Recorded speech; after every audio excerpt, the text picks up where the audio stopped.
Here is the one Christmas video a day each year where I look at a Christmas comic despite the fact I didn't celebrate Christmas. I didn't celebrate it not for religious reasons, but because I am lonely and I have no friends or family who care about me. Fun fact, I didn't know who Santa was until I was 8, when Jack Lavelle told us that Santa wasn't real. And I was like, who is Santa? Is that a singer? So here is an Avengers Christmas story from the 90s. And it was the 90s, so we didn't call them Avengers anymore. The Avengers aren't cool. And the West Coast Avengers are even less cool than that. So now they are called Force Works, which is meant to be cool. I will get into Force Works in another video if there is enough demand, but up front, I will say the biggest critique I can offer this book is that the creators, they are ashamed to be an Avengers book or to be associated with the Avengers. The Force Works series, though, is at its best when it is just an Avengers book, and it is at its worst when it's trying to scoff at the idea of the Avengers or being anything like the Avengers, which is odd considering half the cast is straight from West Coast Avengers. This issue, it sees the Avengers having a Christmas party, and no, I will not be calling them Force Works. They are just Avengers to me. The Avengers, they are having a Christmas party for all their friends, and we have the good version of Spider-Girl, and she is wearing a nice dress. And then a precocious little daughter, she gets her overboard for Christmas because it was the 90s. And she says it is far out because it is still the 90s. With this book, we do have 3 great characters on this team, and they are the main draw and the appeal of Force Works. We have u.s.agent, and in case you missed before, it is the 90s, so even John Walter's here. He has a mullet growing. Him and Spider-Girl and Charlotte Witch, they are the characters you want to read about, and they just happen to be stuck in this book. Another thing I disliked about the series was that it took the West Coast Avengers, it took a team of Avengers, and it made them into nothing more than Iron Man's lackeys. This wasn't a team really, it was just Iron Man and some sidekicks. And the Iron Man focus and the Iron Man bias is best exemplified here. This Avengers Christmas party features 8 supporting characters from Iron Man's comic, and then we only have 4 actual Avengers characters appear. We have Captain America, and it is Aunt Gordon out here, and it's just dead obvious that they wanted Nout to do with the Avengers. We didn't even have Alfred at this party.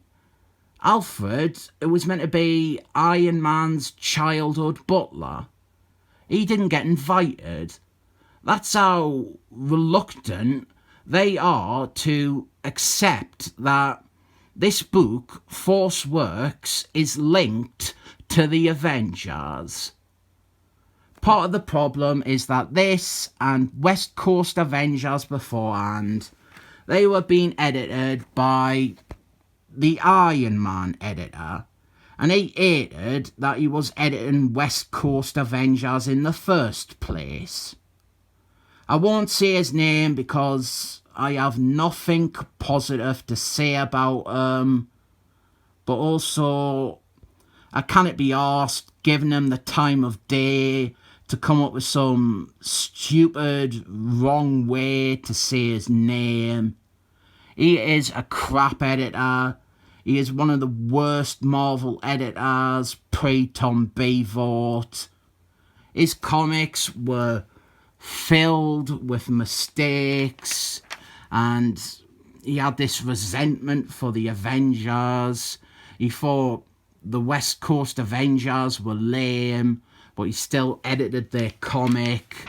So he took this book and he overhauled it into Force Works to try and make it into something cool, and it wasn't.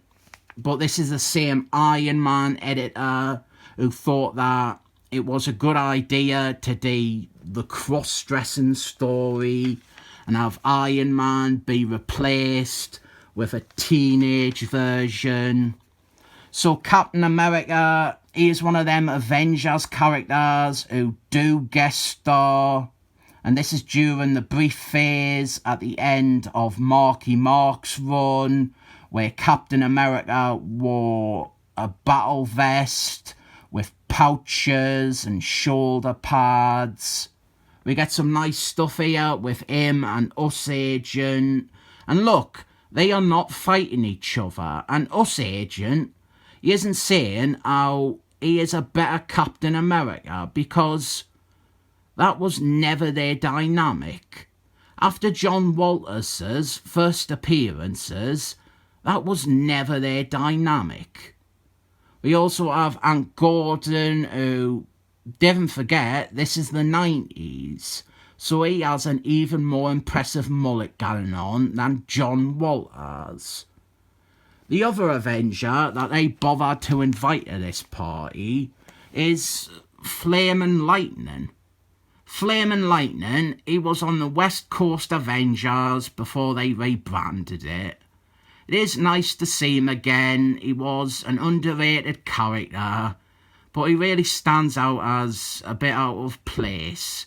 And it really aggravates us that, like, none of the other Avengers were invited. Like, we've got Captain America and Ant Gordon, but not Thor or Hercules, man. You cannot have a party without Hercules, man. We didn't have Alfred, like I said. We didn't have Scarlett Johansson, another character with history with Iron Man. We didn't have The Flash or Iris or Big Barda. You can't have a party without Big Barda.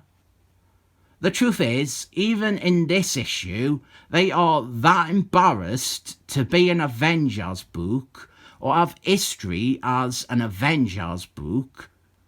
These four characters we get guest starring were probably the absolute maximum that they were willing to offer. And our fourth guest star is another character who had a long history with this team's original form, and that is Hawkeye. Hawkeye, he really got screwed over by this editor.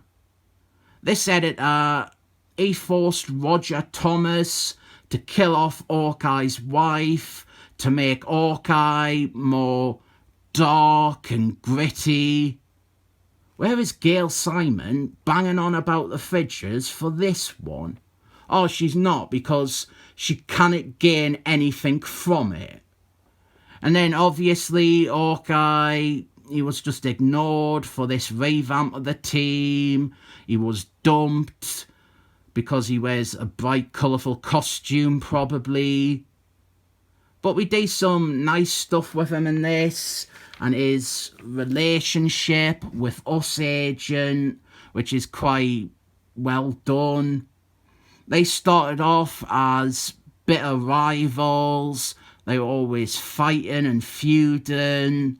But then, after the death of Hawkeye's wife, the two of them became like proper friends. And then later on, during the cross-dressing story, Hawkeye, he is framed for murder, and his three closest friends who stand by him and refuse to believe it are Scarlett Johansson, War Machine, Roddy Rhodes, and then u.s.agent. Very nice stuff. Here is Sentry. Sentry was a new character introduced in this book. He joined the team and he was doomed to irritate people. I won't get into all the shite with Wonder Man and how this editor also killed off Wonder Man in the first issue because he hated Wonder Man and he thought the surprise of killing off Wonder Man would sell the first issue en masse. But Sentry, he was a frustration because he was explicitly a substitute for Wonder Man. Frustration might be the word that best describes Force Works overall. I think Sentry, he could work under other circumstances. Like, if you had Wonder Man on this team, or if you just kept it as West Coast Avengers. Sentry, he could have come into his own as a character instead of just being a silly 90s thing that a total tosser thought was preferable to Wonder Man. But our big crux of this story, our plot really, is about Hawkeye and him blaming Iron Man for the death of his wife. u.s.agent has invited Hawkeye to the party to try and mend fences between the two of them, but it doesn't work out because Hawkeye, he overhears Iron Man telling jokes and making fun of him, and so Hawkeye, he leaves angry and u.s.agent is disappointed. I probably need to look at another issue of Force Works to really get into why I half hate this series. I did see a lot of it here, but this issue is mostly fine. It is overly attached and attracted to Iron Man and Iron Man solely. Charlotte Witch and Spider-Girl, in this issue, they get the equivalent of table scraps. We have some nice Avengers bits in there though, and this is one of the few times they came close to just embracing that this is an Avengers book instead of a crappy Iron Man book. I'll rate this one a 7 thumbs up for now.